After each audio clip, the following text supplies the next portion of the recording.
تبارك الذي بيده الملك وهو على كل شيء قدير الذي خلق الموت والحياة ليبلوكم أيكم أحسن عملا وهو العزيز الغفور.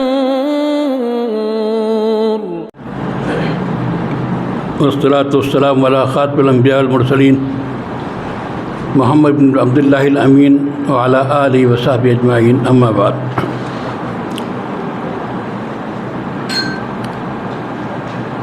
عزیزان گرامی، یہ میرے لیے شرف کی بات ہے، عزت کی بات ہے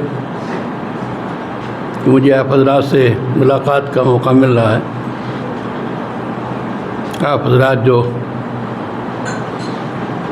تکمیلات کے درجات میں علم حاصل کر رہے ہیں یا فارغ ہو چکے ہیں، ان حضرات سے بڑی امیدیں وابستہ ہوتی ہیں کہ آئندہ امت کی رہنمائی اور دین کے میدانوں میں کام، دین کا دفاع، یہ سارے کام انہیں نوجوانوں سے وابستہ ہیں جو تیار ہو رہے ہیں اور مدارس سے فارغ ہو رہے ہیں. تو وہ ہمارا مستقبل کا سرمایہ ہے، یہ نوجوان جو ان مدارس سے فارغ ہو کر کے جن کو اللہ تعالیٰ منتخب کر رہا ہے اپنے دینی کاموں کے لیے. تو ان سے ملاقات اور ان سے چند باتیں، ہو سکتا ہے کوئی بات آپ کے کام کی ہو اور دل میں بیٹھ جائے تو کسی بڑے عمل کا ذریعہ بن جائے، میرے لیے خود نجات کا ذریعہ بن جائے. اس نیت سے حاضر ہونا اور ملاقات سعادت کی بات ہے. دارالعلوم دیوبند یہ سارے مدارس کا سرچشمہ ہے اور جہاں سے علم کی شاخیں پھوٹی ہیں، اور آج پوری دنیا میں دارالعلوم دیوبند کے انداز کے مدارس الحمدللہ کام کر رہے ہیں. تو یہ سرچشمہ جتنا ہی وہ شاداب ہوگا، جتنا زرخیز ہوگا، جتنا یہاں سے صحیح فکر، صحیح علم حاصل ہوگا، اتنا ہی یہاں کے فارغین جہاں بھی جائیں گے اس روشنی کو پھیلائیں گے اور دین کو ہر محاذ پر ضرورت ہے، مجاہدین کی ضرورت ہے، داعیوں کی، دین کا دفاع کرنے والوں کے. تو آپ حضرات ہی ان میدانوں میں انشاءاللہ کام کریں گے. کام دینے والا اللہ تعالیٰ ہے. انسان کو جو صلاحیت حاصل ہے، جتنا اللہ نے دیا ہے، اس کے بھروسے اللہ پہ اعتماد کرتے ہوئے جب وہ کام کا ارادہ کرتا ہے، قدم رکھ دیتا ہے، تو نتائج تو اللہ کے ہاتھ میں. کسی کی صلاحیت تو کسی کی لیاقت وہ اس کی ضمانت نہیں ہے کہ وہ کوئی بڑا کام کر جائے گا. اللہ کو اگر منظور ہوگا تو بڑے کام ہوں گے. بعض معمولی قسم کے طلباء جو متوسط بھی نہیں ہوتے ہیں، بس اوقات ان کو اللہ تعالیٰ ان سے کام لیتا ہے، بڑے بڑے کام کرتے ہیں اگر اپنے بزرگوں کے ساتھ وابستہ رہ کر ان کے مشورے سے کام کرتے ہیں.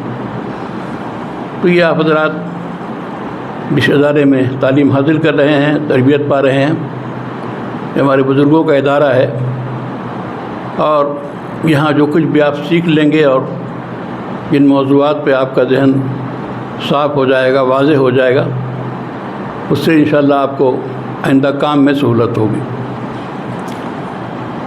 یہ جو موضوع آپ کے آج کے محاضرے کا ہے، ادب الاختلاف، حدود و آداب، یہ بہت ہی وسیع و پھیلا ہوا موضوع ہے. اگر اس پر تفصیل سے گفتگو کی جائے تو کئی محاضروں کی ضرورت ہے، لیکن ایک محاضرے میں مختلف پہلوؤں کو سمیٹنا تھوڑے وقت میں یہ بڑی آزمائش بھی ہوتی ہے، بڑی ذمہ داری کا کام بھی ہوتا ہے. لیکن میں سمجھتا ہوں کہ اگر ذہن میں آپ کے بیج پڑ جائے گا، ایک فکرہ پڑ جائے گا اس موضوع کی اہمیت کا، تو آپ اپنے مطالعے سے، غور و فکر سے اس کو آگے بڑھائیں گے اور وہ آپ کے لیے فائدہ مند ہوگا۔ اختلاف تو دنیا میں ہوتا ہی ہے، اور ایسی یکسانیت، ہم رنگی جو ہر اختلاف کو ختم کر دے، یہ ممکن نہیں ہے۔ اللہ تعالیٰ نے جو دنیا کو پیدا کیا ہے، جو نظام بنایا ہے، تو اللہ تعالیٰ کی قدرت کی نشانیوں میں سے یہ اختلاف بھی ہے۔ من آیاتہ اختلاف السنتکم والوانکم، کتنے قسم کے اختلافات ہیں مزاجوں کے، رنگ و نسل کے، افکار و خیالات کے، کہ دو انسان بالکل ایک ہوں۔ جب سے حضرت آدم کی پیدائش ہوئی، اس کے بعد نسل انسانی چل رہی ہے، اور قیامت تک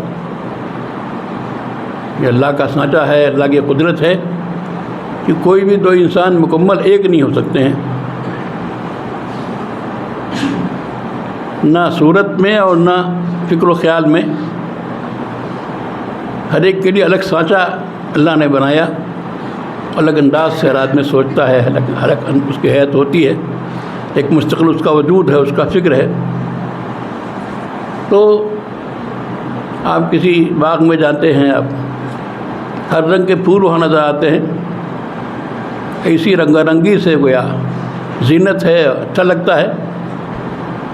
اختلاف تو اس کائنات میں ہے، اس کا حسن ہے اس کائنات کا۔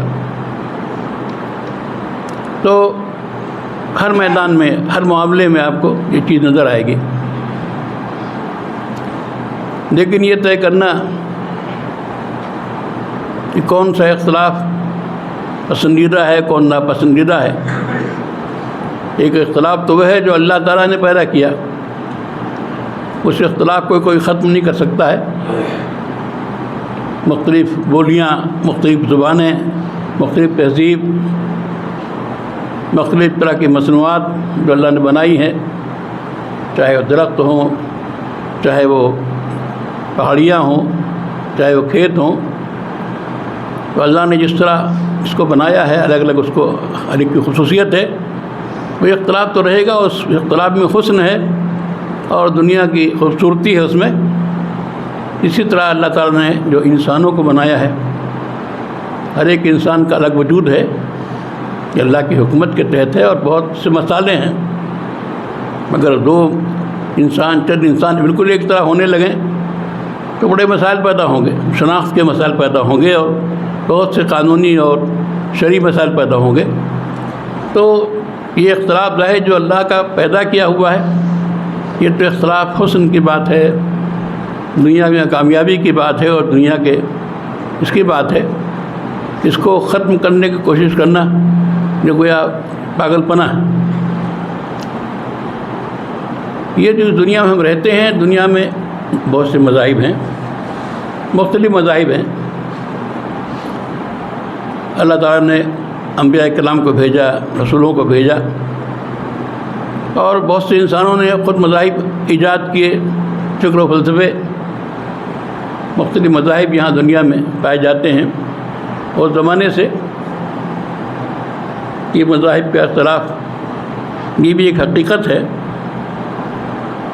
ایک موضوع یہ ہے، یہ جو مذاہب کا اختلاف ہے، اسلام ہے، عیسائیت ہے، ہندو مذہب ہے، بدھزم ہے، یہودیت ہے، ان مذاہب کے اختلاف میں ہمارا کیا رویہ ہونا چاہیے، اور کیسے ہمارا معاملہ ہونا چاہیے دوسروں کے ساتھ، مسلمانوں کا غیر مسلموں کے ساتھ کیا معاملہ ہونا چاہیے، اس کے آداب کیا ہیں۔ یہ خود ایک بہت بڑا موضوع ہے، اور آج کے میں سمجھتا ہوں بہت ضروری موضوع ہے۔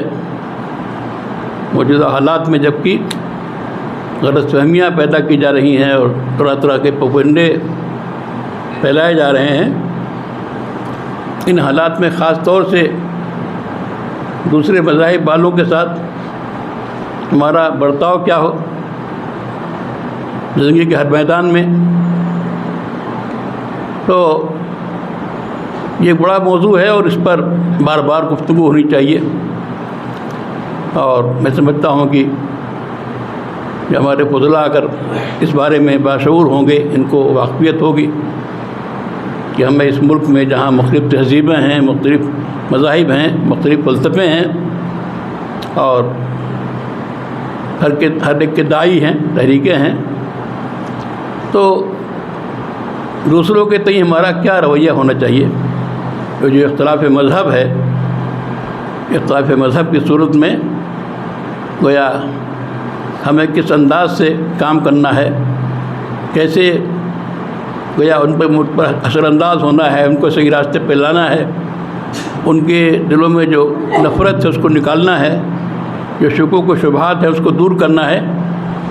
ایک اچھا بڑا موضوع ہے جو ایک دو محاضرے کم سے کم اس پر ضرور ہونے چاہیے اور اس کی بڑی ضرورت ہے. اور مدارس کے فضلاء اگر اس موضوع پر تیار ہوں گے اور اپنے ان کاموں کو آگے بڑھائیں گے تو ملک میں جو گویا ایک منافرت کی فضا پیدا کی جا رہی ہے بناوٹی، وہ انشاءاللہ ختم ہوگی. اور اس نیت سے کہ بھئی ہم دین حق پہنچا سکیں دوسروں تک، جو ہمارے پاس امانت ہے توحید کی، دین صحیح کی، اس امانت کو ہم پہنچا بھی سکیں. کب ہوگا؟ جبکہ ان کے ساتھ ملنا بیٹھنا ہوگا، ان کے ساتھ ہم اچھا برتاؤ کریں گے، حسن اخلاق سے پیش آئیں گے. تو قرآن کریم میں اور احادیث نبویہ میں کثرت سے اس کے بارے میں تعلیمات ہیں. قرآن کریم میں تو آیت ہے جس کے بارے میں کچھ اجمالی آیت لیکن بہت سمندر اس میں معانی کا ہے. اعوذ باللہ من الشیطان الرجیم، بسم اللہ الرحمن الرحیم، ادع الی سبیل ربک بالحکمہ والموعظۃ الحسنہ وجادلہم باللتی ہی احسن. وجادلہم باللتی ہی احسن، اس آیت کے ذیل میں بہت سے مفسرین نے اور تفصیلی گفتگو کی ہے اور مختلف مراحل کو بہت واضح کیا ہے. اور خود حضرت مولانا قاری طیب صاحب رحمۃ اللہ علیہ اس موضوع پر جو بات ہے، جو ان کی تقریر ہے، تحریریں بھی ان کی ہیں، بہت ہی فکر انگیز ہیں اور اس کو پڑھنا چاہیے کہ کس طرح سے دعوت کا کام غیر مسلموں میں ہونا چاہیے، کیا اس کے آداب ہیں، کیا اس کے تقاضے ہیں. تو میں اس کی طرف اشارہ کر رہا ہوں کہ یہ موضوع ہے اور کبھی کسی سے اس موضوع پر ضرور محاضرہ دلوایا جانا چاہیے اور اس کا مطالعہ کو کرنا چاہیے. اس وقت تو جو ہم گفتگو کرنا چاہتے ہیں وہ مسلمانوں کے درمیان جو مختلف اختلافات ہیں، ان میں سے کچھ اختلافات تو وہ ہیں جو محمود ہیں، پسندیدہ ہیں، اور کچھ اختلافات وہ ہیں جو مذموم ہیں. تو اختلاف محمود کیا ہے، اختلاف مذموم کیا ہے، اور جو اختلافی مسائل و معاملات ہیں ان میں ہمارا رویہ کیا ہونا چاہیے، ایک اصولی بات ہے جس کے بارے میں ہم کو سوچنا چاہیے اور طے کرنا چاہیے. مسلمانوں میں جو اختلافات ہیں، ایک تو کچھ اعتقادی مسائل میں بھی اختلاف رہا ہے. مطلب خوارج جو فلاں فرقے جو ان کا پڑھتے رہتے ہیں، اور اس زمانے تک کچھ نہ کچھ اعتقادی مسائل میں اختلاف رہا ہے. تو ان کا مسئلہ زیادہ تھوڑا سا حساس ہے اور زیادہ محتاط ہے کہ اس میں کیا ہم کو اختیار کرنا چاہیے. اور ہمارے بزرگوں نے جو طریقہ اختیار کیا ہے، اکابر دیوبند نے اس انداز سے اس موضوع کو سنبھالا ہے، لکھا ہے، اس پر باتیں کی ہیں، اور بہت کچھ ہمارے لیے رہنما ہیں. ایک بات تو یہ ہے کہ مسئلہ اگر ضروریات دین کا ہے،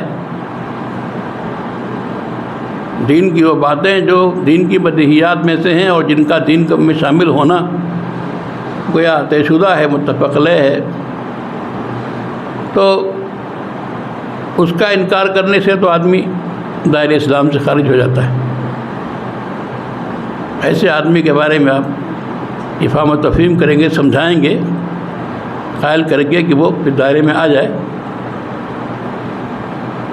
علامہ کشمیری رحمۃ اللہ علیہ کی جو کتاب ہے اکفار الملحدین فی ضروریات الدین، بہت بنیادی کتاب ہے اس موضوع پر، بڑی حاوی کتاب ہے، اور کتابیں بھی لکھی گئی ہیں، جیسے امام غزالی کی فیصل التفرقہ بین الایمان والزندقہ، اور بھی بعض حضرات نے کتابیں قدیم میں لکھی ہیں، لیکن جتنے تنقیح مسئلے کی اکفار الملحدین میں ہے، میں طلباء سے ضرور چاہوں گا کہ بھائی یہ ہوائی تقریر نہیں ہے، جو چیزیں بتائی جائیں اس کو نوٹ کر لیجیے، ان کتابوں کا نام لیا جائے، مباحث کا نام لیا جائے، ان کو نوٹ کر لیجیے، آپ کو کوئی رہنمائی دی جا رہی ہے کہ کہاں کہاں سے آپ چیزیں لے سکتے ہیں۔ تو یہ عقیدے کا اختلاف کب وہاں تک پہنچتا ہے کہ آدمی دائرہ اسلام سے خارج ہو گیا، اور کب یہ اختلاف اس دائرے کے اندر رہتا ہے، یعنی انسان گویا اسلام سے خارج نہیں ہوا، اس کو آپ گمراہ کہہ سکتے ہیں، ضال کہہ سکتے ہیں، لیکن اسلام سے خارج قرار دینا یہ صحیح نہیں ہوتا ہے۔ تو یہ تنقیح و تجزیہ تو علماء کریں گے، ضروریات دین کیا ہیں اور کون سے عقائد وہ ہیں جو ضروریات دین میں نہیں ہیں۔ جو ضروریات دین ہیں، جو عقائد، جو چیزیں، تو ان کو الگ طور سے منقح کر کے سمجھنا، اور جو ضروریات میں شامل نہیں ہیں ان کو الگ رکھنا، یہ بنیادی چیز ہوا کرتی ہے۔ اس میں بسا اوقات خلط ملط ہو جاتا ہے۔ ظاہر بات ہے کہ معتزلہ کو، خوارج کو، یہ فرقے ہیں اس طرح کے، ان سب کو آپ اسلام سے خارج نہیں قرار دیتے، اس نے فتویٰ نہیں دیا ہے کہ اسے اسلام سے خارج، گمراہ قرار دیا ہے، غیر صراط مستقیم سے ہٹے ہوئے ہیں یا اہل سنت کے عقیدے سے، لیکن ان کو خارج الاسلام نہیں قرار دیا۔ شروع سے لے کر کے آج تک جو اہل حق ہیں، جن کے ہاں تکفیر بہت بڑا مسئلہ ہوتا ہے، وہ آسانی کے ساتھ کسی کو کافر قرار نہیں دیتے۔ تو ان سب کے ہاں ظاہر ہے یہ جو قدیم فرقے تھے کہ آج کوئی آدمی کوئی بہک گیا کسی مسئلے میں، لیکن وہ ضروریات دین میں سے وہ مسئلہ اگر نہیں ہے تو اس کی بنیاد پہ ہم تکفیر نہیں کریں گے، گمراہ قرار دیں گے، اس کو صحیح راستے پہ جانے کی کوشش کریں گے، لیکن تکفیر کی بات نہیں آئے گی۔ مثلا معتزلہ ہی کی بات ہے، آپ پڑھتے ہیں ان کے عقائد کیا ہیں، کچھ کئی مسائل میں بنیادی فرق ہے، اختلاف ہے، لیکن کیا کریں گے آپ؟ جن حضرات کو اپنا پیشوا مانتے ہیں، جن کی چیزیں پڑھتے ہیں، ان میں ایک تعداد معتزلہ کی بھی ہے۔ ابوبکر جساس رازی کتنے بڑے آدمی ہیں، حنفیوں کے بیرسٹر ہیں، وہ حنفیوں کے لیے دلائل فراہم کرنے میں اور وسیع نظری میں اور دقت نظر میں بہت غیر معمولی شخصیت ہے وہ، اور ان کے استاد امام کرخی۔ تو یہ اس عصر کے جو عراق میں حنفیہ تھے، اس میں سے بڑی تعداد اعتدال کے فکر سے متفق تھی یا متاثر تھی۔ اور کہ جساس راضی کے یہاں تک حکم القرآن میں آپ دیکھیں گے جو 4-5 مسئلے بنیادی ہیں جس میں اہل اعتدال اہل سنت سے الگ ہیں، تو ان میں وہ معتزلہ کے اس فکر کی تائید کر رہے ہیں، رؤیت باری کا مسئلہ، کئی اور مسئلے، لیکن ظاہر ہے کہ ان کا علم، ان کی حیثیت مسلم ہے، اور ان کی کتابوں سے استفادہ ہم کرتے ہیں۔ سب سے زیادہ بدنام جو امام زمخشری ہیں، امام زمخشری تو گویا ان کا اعتزال جو اتنا مشہور ہے کہ جب بھی نام لیں گے آپ تو ہر آدمی جانتا ہے کہ معتزلی سے حنفی تھے، وہ بھی حنفی تھے، بڑے فقیہ بھی تھے، حاضی تھے، لغوی تھے۔ واقعہ یہ ہے کہ ان کی جو تفسیر الکشاف ہے ان سے کوئی بے نیاز نہیں ہے، اس میں جو بلاغی بحثیں ہیں، جو ادبی بحثیں ہیں، اس کا کوئی ثانی نہیں ہے، سب لوگوں نے اسے استفادہ کیا ہے، لیکن اعتزالی عقائد ان کے ہیں، چنانچہ اسی لیے تفسیر کشاف پر بعض علماء نے گویا کتاب لکھی، اس میں وہ مقامات جہاں اعتدال کے اثرات ہیں.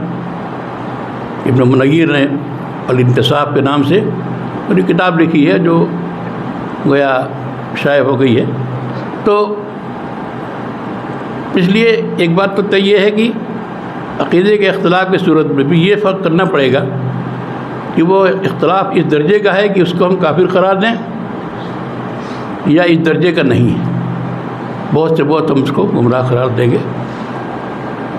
اگر گمراہ بھی ہے یعنی ہم تکفیر تک کی بات کرتے ہیں تو یہ بھی ایک معاملہ ہے کہ ان کے ساتھ کیا رویہ ہونا چاہیے، ان کو ہم کیسے ظاہرات پر لائیں. بھائی یہاں تو اب ظاہر ہے کہ اسلامی حکومت تو ہے نہیں، اب سمجھا بجھا کے تھک گئے، نہیں مانا وہ تو پھر کیا ہوگا، ارتداد ہو گیا، قتل کی سزا دی جائے. اس وقت تو یہی راستہ ہے کہ آپ اسلام تفہیم سے اس کو کوشش کریں لانے کے صحیح راستے پہ. نہیں آ رہا ہے تو کنارے ہو جائے. تو اعتقادی مسائل میں جن مسائل میں اختلاف کفر کا باعث بن جاتا ہے تو وہ الگ ہیں. ضروریات دین کا انکار ہے. بعض دفعہ ضروریات دین کا مسئلہ یہ ہے کہ بعض دفعہ چیز فرائض میں سے نہیں ہے لیکن اس کا انکار کفر بن جاتا ہے. اب مسواک کرنا کیا سنت ہی تو ہے. ایک آدمی مسواک کبھی نہ کرے بھائی تاریخ سنت ہے، کوئی بات نہیں، لیکن مسواک کے سنت ہونے کا انکار کر دے تو ایک ضروریات دین میں سے ایک چیز کا انکار ہے کہ بنیاد تکفیر کے فقان ہے. تو یہاں جو عقیدے کے باب میں اس فرق کو سمجھنا اور کرنا بہت ضروری ہے. اپنے میں طلبہ سے ضرور کہوں گا کہ آپ حضرات جس مکتب فکر سے وابستہ ہیں ان میں جو شخصیات گویا ہمارے معیار کا درجہ رکھتی ہیں بڑی حد تک اپنی تحقیق کے اعتبار سے، اپنا فن کے اعتبار سے، ان میں علامہ کشمیری بہت بلند شخصیت ہیں. اقفال الملحدین کم سے کم اس کو آپ پڑھ لیجئے، چاہے خود نہ سمجھ پائیں تو کسی استاد کی مدد سے، تاکہ کم سے کم وہ بنیادیں آپ کو معلوم ہوں کہ کہاں سے کون کی ضروریات دین میں سے کون اس میں سے نہیں ہے، اور کہاں تکفیر کی جائے گی کہاں نہیں کی جائے گی. تو عقیدے کے اختلاف میں بھی میں نے بات کہی کہ بھائی ایسا نہیں کہ عقیدے کا ہر اختلاف جو ہے وہ گویا تکفیر تک پہنچا دیتا ہے کہ ذرا اختلاف ہوا تو کافر ہو گیا. میں حضرت نانوتوی رحمۃ اللہ علیہ کہ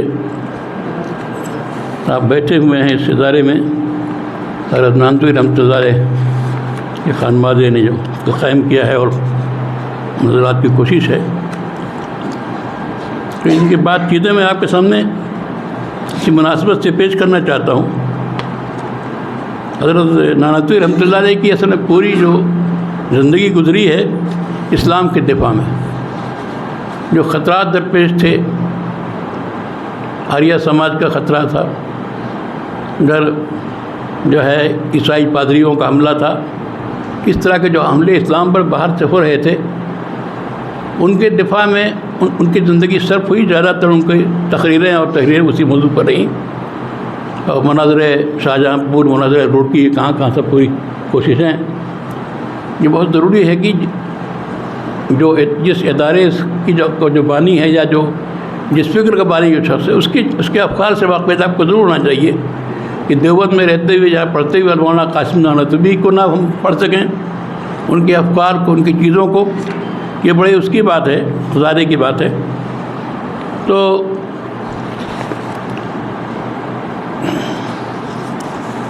شہر نے ایک جگہ لکھا ہے ایک اعتقادی مسئلے کو لے کر کے، بہت واضح بات لکھتی ہے کہ اس میں اعتزال سے ہٹ کر کوئی بات نہ کی جائے. مسئلہ حیات النبی کا مسئلہ، رسول اللہ صلی اللہ علیہ وسلم گویا بات کی بات بھی اپنی خبر میں حیات ہے. حیات النبی کا مسئلہ یہ تو بعد میں بڑا فتنہ بن گیا. پاکستان میں دو گروہ پیدا ہو گئے ہمارے دیوبند کے لوگوں میں، حیاتی مماتی دو نام پڑ گئے، اور ایک دوسرے کے خلاف کتنی چیزیں لکھی نہیں گئی. اور اس میں شدت اور غلو تکفیر تک. لیکن حضرت نانوتوی کی کتاب آب حیات تو اسی موضوع پر ہے، آپ کی شاہکار ہے. تو کہتے ہیں کہ یہ میرا مضمون اصل میں حضرت نانوتوی کا فقہی ذوق و مزاج. اس ذیل میں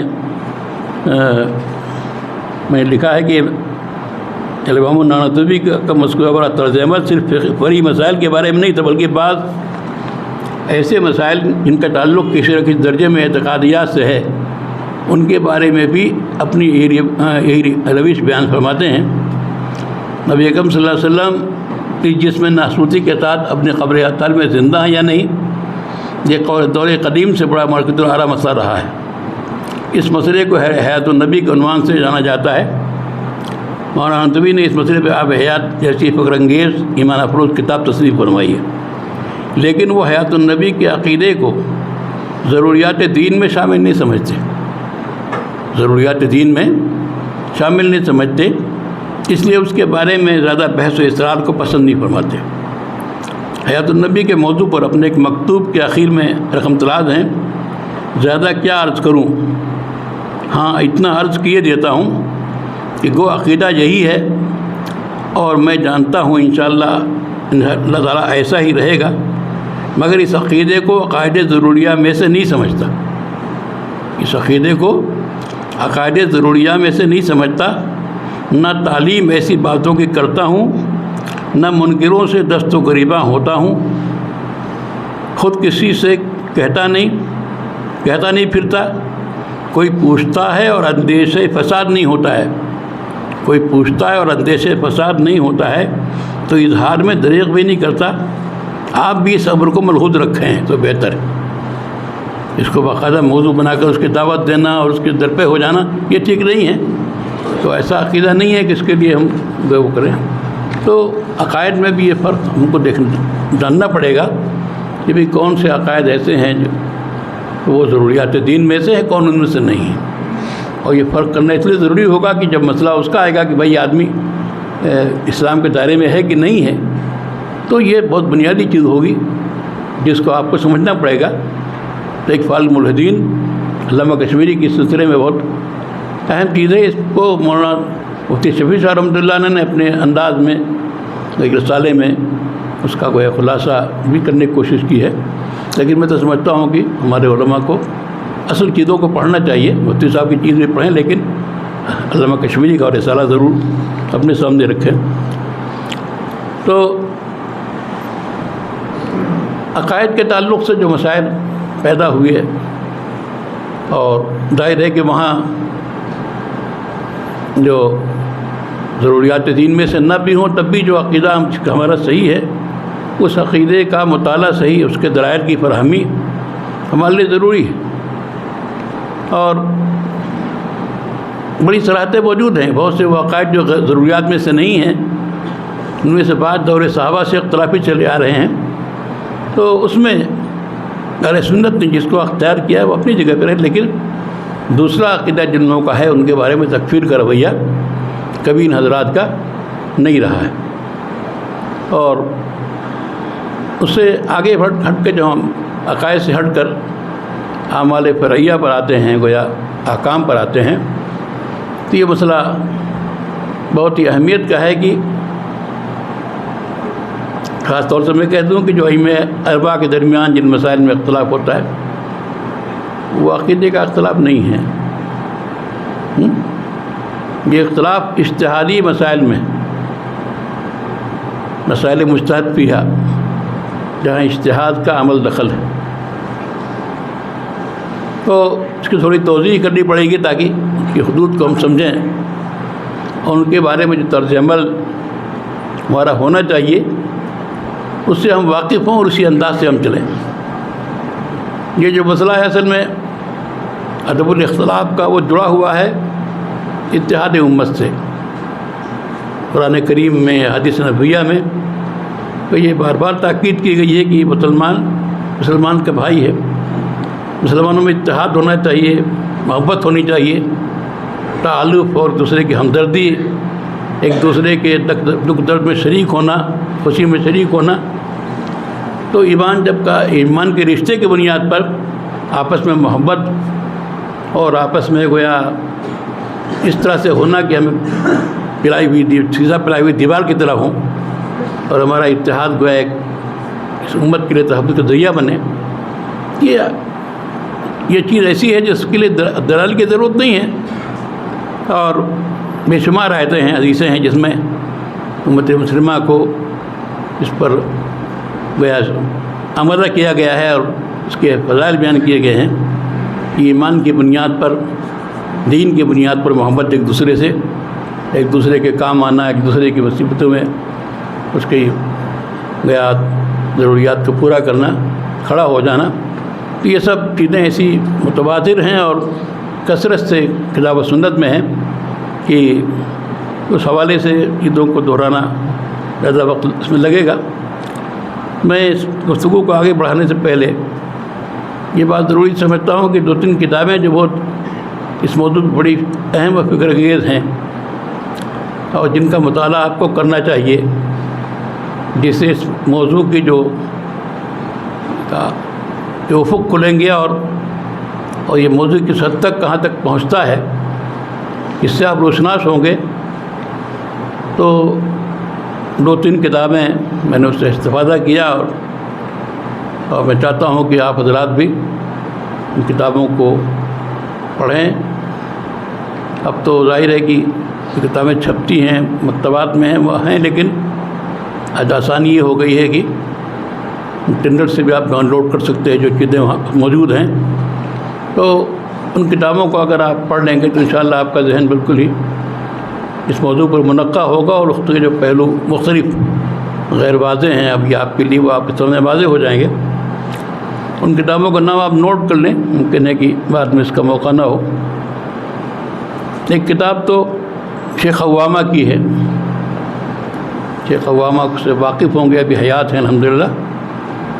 شیخ عبدالفتاح غدہ کے خاص شاگردوں میں، اور بہت بڑے محدث ہیں، بڑے صاحب علم ہیں، تو ہمارے بزرگوں سے بہت متعلق اور ان کے بڑے قدرداں. تو ان کی کتاب ہے ادب الاختلاف فی مسائل العلم والدین. ادب الاختلاف فی مسائل العلم والدین. تو یہ کتاب اس موضوع پر بہت اہم ہے کہ اختلاف کے آداب کیا ہونے چاہیے، جو مسائل مختلف پیہا ہیں، فقہی مسائل میں جو اختلاف ہوتا ہے اس میں کیا ہمارا درد ہونا چاہیے، اور ویسے زندگی کے عام مسائل میں اگر اختلاف ہو تو کیا ہو. انہوں نے گویا پورا لٹریچر پڑھ کر کے، کتابیں پڑھ کر کے اس کا خلاصہ اس میں جمع کر دیا ہے. بڑے مستند، بڑے اچھے اقتباسات اور بڑی عمدہ چیزیں اس کے اندر وہ موجود ہیں. اگر جستہ میں اس کو پڑھوں تو بھی اچھا خاصا وقت لگے گا. تو یہ کتاب آپ کو ملے اور مل سکتی ہے اگر آپ میں تلاش ہوگی. ادب الاختلاف فی مسائل العلم والدین، شیخ محمد عوامہ کی. تو آج کل وہ ترکی میں ہے، سعودی عربیہ میں تھی، مدینہ منورہ میں ایک زمانے تک.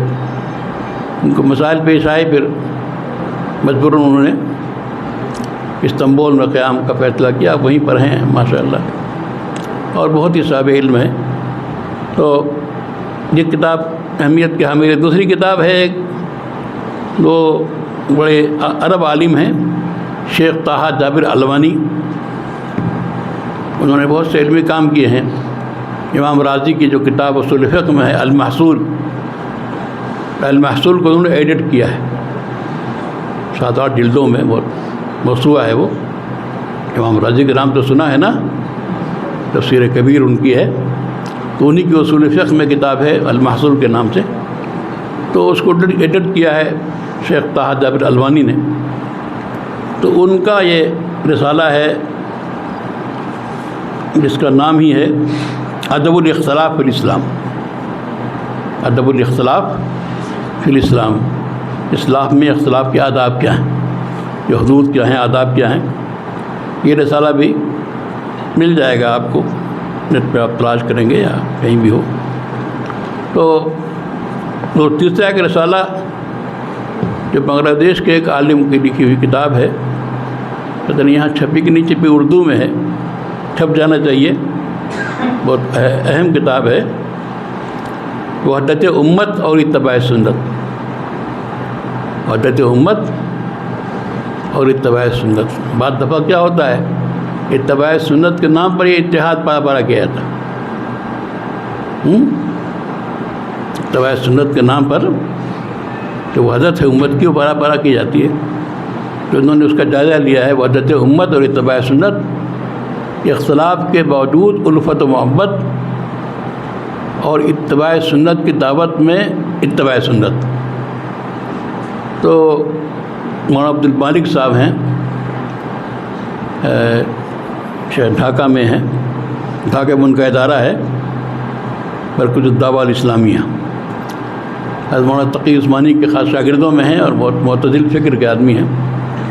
تو انہوں نے یہ رسالہ لکھا ہے، اس میں اپنے بزرگوں کی بہت چیزیں جمع کی ہیں حوالے سے، تو اس لیے میں سمجھتا ہوں کافی اہم چیز ہے، یہاں اگر وہ چھپ جانا چاہیے تو بہت مفید ہے ہمارے فضلاء کے لیے اور سب کے لیے، جو اعتدال کی شکل پیدا ہونی چاہیے امت میں، اس کی طرف رہنمائی۔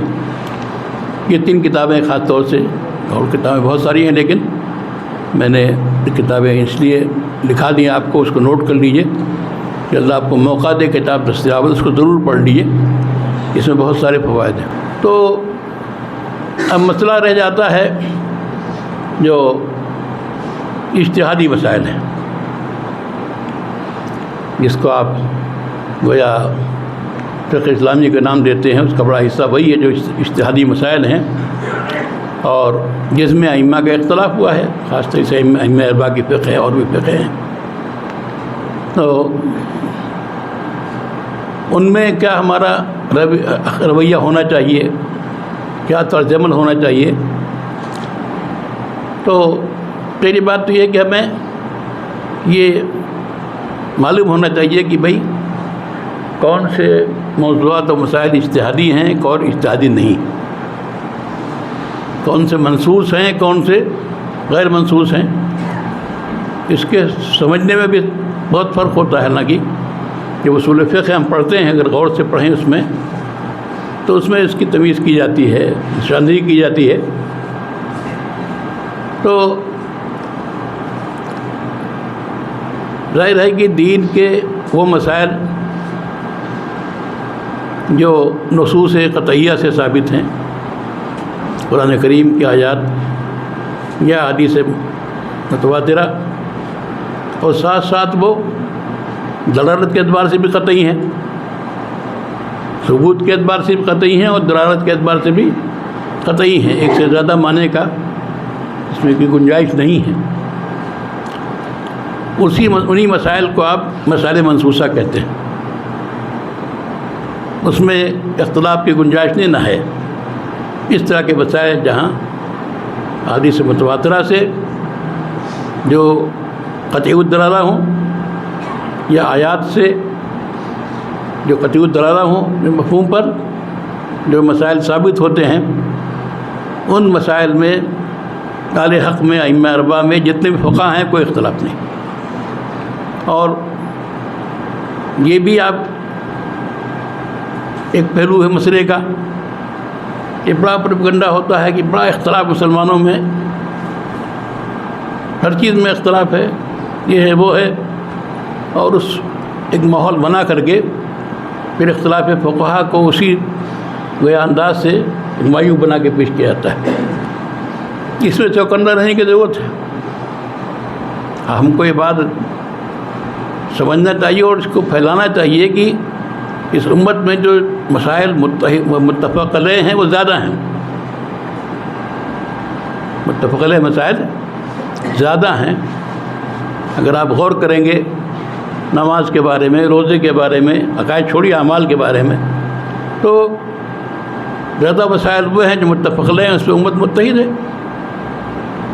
بھائی نماز 5 وقت کی ہے، ٹھیک ہے، پورا نمازیں ہیں، اتنے رکعت ہے، فرض ہے، اور کتنے مسائل ہیں جو آپ کو اتفاقی ملیں گے۔ تو جیسے جن لوگوں نے کوشش کی ہے بہت حضرات نے کہ نماز کے مسائل جو مختلف بھی ہیں، 1 2 3 4 5 6، ایسے اگر کوشش کریں کہ بھائی جو متفق علیہ مسائل ہیں کتنے ہیں تو اس سے کئی گنا نکلیں گے وہ. تو یہ تاثر دینا کہ بھائی اختلاف زیادہ ہے اور اتفاق کم ہے، یہ غلط بات ہے. آج صورتحال تو یہ ہے کہ عیسائیت میں، یہودیت میں جو عقیدے کا اختلاف ہے، یعنی خود ان مذاہب کے درمیان عیسائیوں کے فرقے مختلف ہیں، یہودیوں میں خود جو فرقے مختلف ہیں ان میں ایسے بنیادی اختلافات ہیں جس پہ ان میں آپس میں خوریزیاں ہوتی تھیں، جنگیں ہوتی تھیں اور مال کاٹ ہوا کرتی تھی ہزاروں سال تک. لیکن ان اختلافات کے باوجود بھی اب وہ کچھ مشترک مقاصد کے لیے متحد ہو گئے. دنیا جانتے نہیں کہ ان میں اختلاف ہے، دنیا کے سامنے ان کا وہی چہرہ ہے کہ وہ تو ایک ہے. اور ہمارا چہرہ کیا ہے کہ ہمارے ہاں جہاں متفق چیزوں کی تعداد بہت زیادہ ہے وہ پہلو نظر انداز ہو گیا ہے، اور جن چیزوں میں اختلاف نظر آتا ہے وہ محدود ہے، لیکن اس کو اتنا بڑھا چڑھا کے پیش کیا گیا ہے جیسے کہ یہ امت بکھری ہوئی ہے اور اسی فقہی اختلافات کے بنیاد پر گویا امت لڑ رہی. اس طرح کا ایک منظر پیش کیا گیا، اس طرح کی چیز ہوئی. تو کبھی ہم اس کا شکار ہو جاتے ہیں. ہمیں خود اس لحاظ سے بھی ان چیزوں پہ نظر ڈالنی چاہیے. تو یہ جو مسائل ہیں فقہی مسائل، تو میں نے کہا ایک دو مسائل ہوئے جو منسوسہ ہیں، جو مجتہد فیہا نہیں ہیں، وہ سب متفق علیہ ہیں. تو کوئی اگر اس پر وہ کرے، تحقیق کرے کہ بھائی ہم باقاعدہ اس کا مختلف ابواب میں متفق علیہ مسائل کیا ہیں، تو بڑی تعداد نکلے گی، اکثریت وہی ہے. میں نے کہا کہ وہ نصوص جو ثبوت کے لحاظ سے بھی قطعی ہیں، دلالت کے اعتبار سے بھی قطعی ہیں، ان سے جو احکام معلوم ہوتے ہیں وہ ظاہر ہے کہ احکام منسوسہ ہیں اور اس میں اختلاف نہیں ہوتا. اختلاف کہاں ہو سکتا ہے؟ جہاں ظنیت آتی ہے. ظنیت یا تو ثبوت میں آئے گی یا دلالت میں آئے گی. وہ جو دلیل ہے جس سے حکم ثابت ہو رہا ہے، اگر وہ ظنی ہے تو قرآن پاک میں ظنیت تو ہے نہیں ثبوت کے لحاظ سے، پورا قرآن اس کا ہر حرف قطعی ہے. ثبوت کے لحاظ سے وہاں ظنیت نہیں، پورا قرآن قطعی. احادیث میں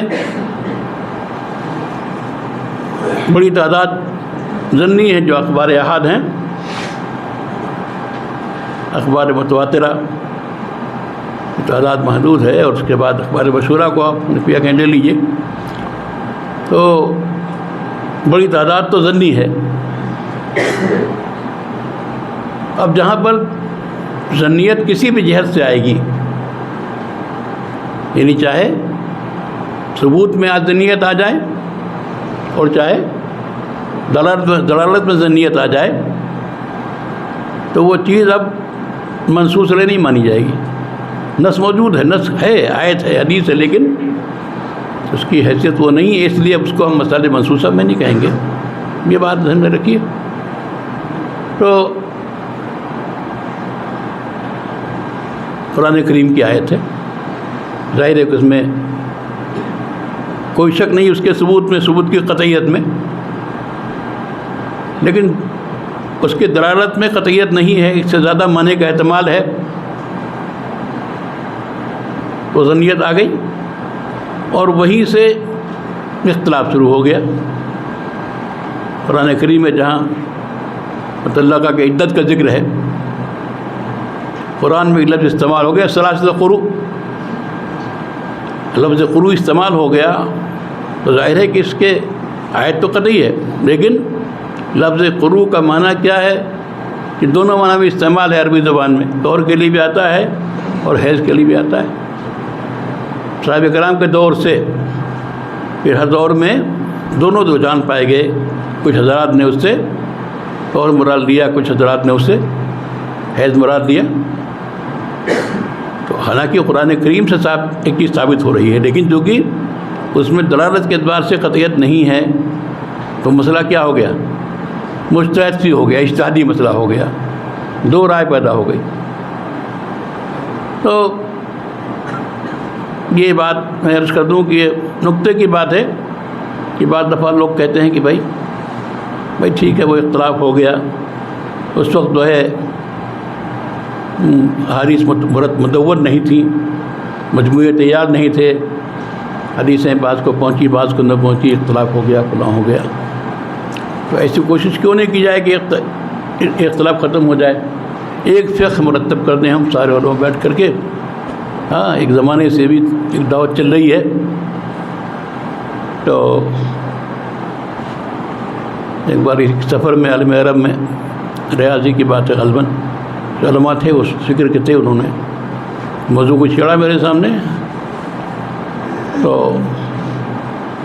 میں نے کہا کہ بتائیے کہ اگر اللہ کی مرضی یہ ہوتی کہ اختلاف پیدا نہ ہو ان مسائل میں، تو یہی ایک آیت میں نے پیش کی کہ بھائی اس میں کیا مشکل تھا، ثلاثۃ اطہار آ جاتا اللہ کی طرف سے، ثلاثۃ حیض آ جاتا، جھگڑا ختم ہو گیا۔ اللہ نے لفظ ایسا رکھا جس میں دو معنی کے احتمال، کہ دونوں معنی کو اختیار کرنے والے صحابہ تابعین اور ایک رائے چل جا رہی۔ تو گویا میں تو کہتا ہوں کہ یہ کوشش کی بھائی سب مسالک کا اختلاف ختم ہو کے ایک مسلک ہو جائے، یہ اللہ کی مرضی کے خلاف ہے، جو اللہ کی منشا ہے اس شریعت کے بارے میں اس کے خلاف ہے۔ اگر آپ یہ کوشش کریں گے، کر تو رہے ہیں، لیکن تو میں کہتا ہوں کہ یہ جو 4 فقہ ہے جس پر لوگوں کا اعتماد ہے، اس کے بعد پھر وہ 100 فقہ بن جائے گی، 150 فقہ بن جائے گی۔ اس لیے کہ ظاہر ہے جب غور و فکر ہوگا تو کسی کو اس کی رائے سے اختلاف ہے، دوسری کی رائے پیدا ہو گئی ہے، بجائے اس کے بجائے اختلاف کم ہو اور اختلاف بڑھے گا۔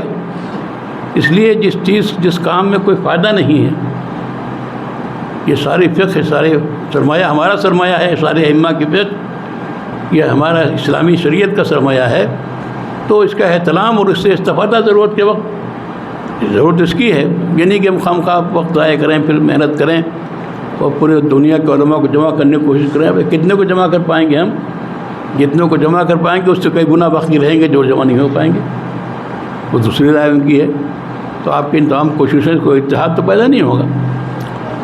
تو بہرحال میں کہہ رہا تھا کہ جن مسائل میں ثبوت کے اعتبار سے قطعیت ہے لیکن دلالت کے اعتبار سے قطعیت نہیں، جیسے یہ آیت میں نے مثال میں دی، یا حدیث متواتر ہی ہو کسی معاملے میں لیکن دلالت میں قطعیت نہ ہو، بہت سی مثالیں، ایک سے زائد معنی کا احتمال ہے، تو وہ مسئلہ بھی کیا رہ گیا؟ مجتہد فیہا میں رہ گیا۔ اور جہاں ظنیت دونوں میں ہو، ثبوت میں بھی ہے اور دلالت میں بھی ہے، ظاہر ہے وہ تو درجہ اولیٰ وہ مسائل منصوصہ میں نہیں۔ تو اب مسئلہ یہ ہے کہ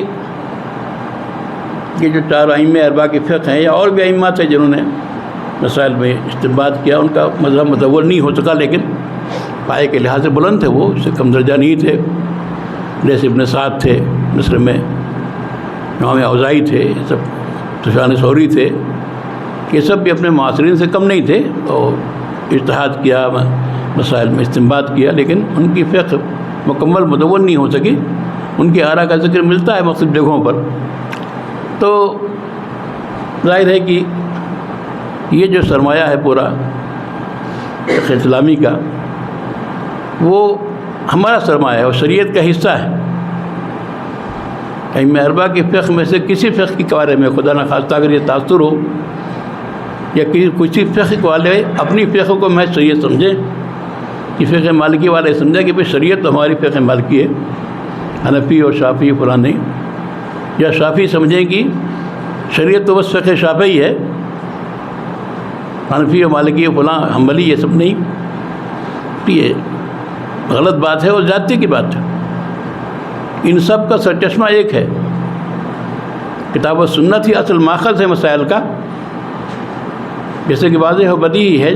جب بھی آپ حضرات کے اقوال کو، ان کے دلائل کو دیکھیں گے، غور کریں گے، تو آپ کو معلوم ہوگا کہ بھئی سب لوگ اسی سے استدلال کر رہے ہیں، قرآن کریم سے کر رہے ہیں، احادیث نبویہ سے کر رہے ہیں، آثار صحابہ سے کر رہے ہیں، مسانید سے کر رہے ہیں، مراسیل سے کر رہے ہیں، تو سب کا سرچشمہ اجتہاد ایک ہی ہے، تھوڑا سا فرق کے ساتھ. تو یہ پورا اپنا سرمایہ ہے. اس لیے ایک بات تو یہ ہے کہ کسی دوسرے فقہ کے بارے میں، کسی دوسرے امام کے بارے میں کوئی گویا تنقید کا پہلو ذہن میں نہیں ہونا چاہیے کہ بھئی ان کے بارے میں یا ان کے فقہ کے بارے میں ہم کچھ گویا نامناسب بات اپنا ذہن میں رکھیں.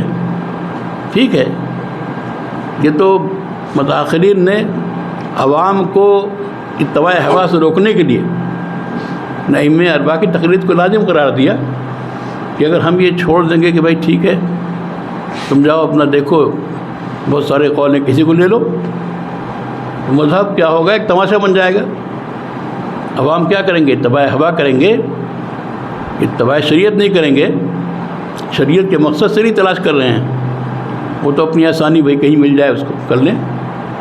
تو یہ جو خرابی پیدا ہو رہی تھی، اس کا اندیشہ تھا، اس اندیشے کو روکنے کے لیے گویا ان حضرات نے ایک فیصلہ کیا کہ بھائی عوام کے لیے کیا ہے، کسی امام کی تقلید کرنا ہے، ابو حنیفہ کی ہو، امام مالک کی ہو، فلاں کی ہو.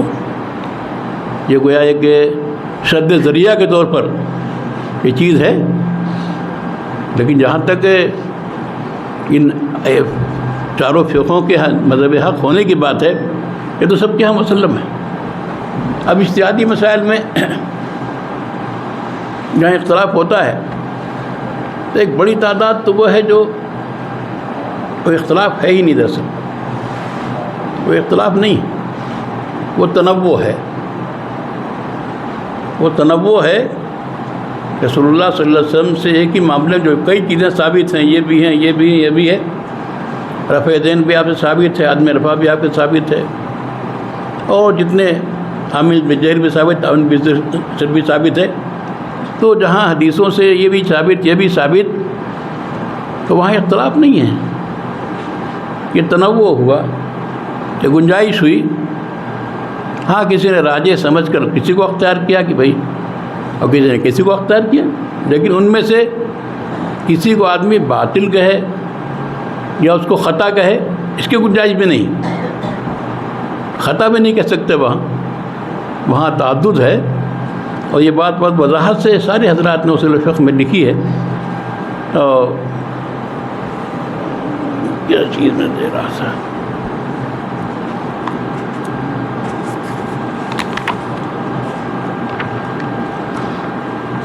ابن تیمیہ رحمۃ اللہ نے بہت وضاحت کے ساتھ اس سلسلے میں یہ اس کو پیش کیا ہے. اور یہ ابن قیم کا ہے کہ اس کا ترجمہ میں کر دوں عربی میں شاید.